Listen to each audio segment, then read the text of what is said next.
فقط نمیخواستم یه دختر روستایی که تو شهر غریب رفتم تنها شوهر آبرومند دارم، به من اعتماد میکنه، من بهش اعتماد میکنم، صابخونم سوء استفاده کنه. بعد از مدتی پدرم اومد با 7 کیلو برنج 7 کیلو برنج خریدم. دختر من فهمیدم تو نداری.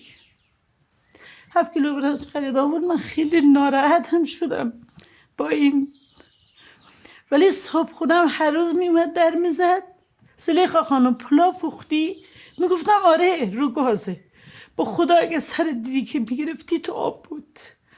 فقط نمیخواستم یه دختر روستایی که تو شهر غریب رفتم تنها شوهر آبرومند دارم، به من اعتماد میکنه، من بهش اعتماد میکنم، صابخونم سوء استفاده کنه.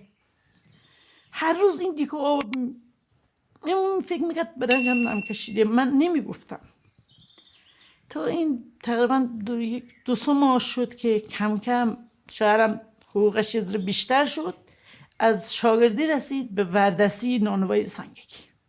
آقام به وردست شد حقوقش یه ذره بیشتر شد. چیکار کردم؟ آقام گفتم آقا بس تو از نانوای کیسه آرد بیار من پرده درست کنم.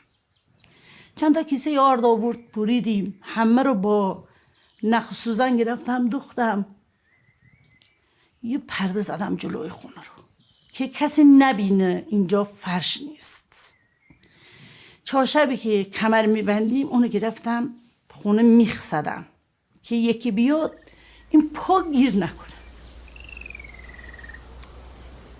این کارا رو خیلی ادامه میدادم تا یه نظامی بود همسایه من بود. اون خانمش خیلی دوست داشت با من دوست بشه، رفت آمد بکنه. من چون دختر روستا بودم به هیچ که اعتماد نداشتم، نمیرفتم خونه کسی. این خانم متوجه شد، غیر مستقیم کمک کردن به من شروع کرد. وقتی این کوپینو می آورد به من میداد، من میرفتم یه مرغ میخریدم، انگار دنیا رو به من داده.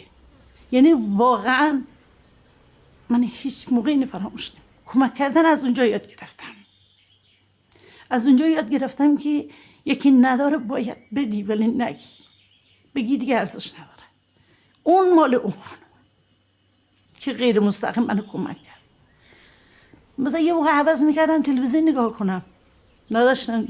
صدای فیلم ها میومد ولی خیلی دوستشون داشتم. اینقدر رو پله‌ام می نشستم که من صدا کنه بیا تلویزیون نگاه کن.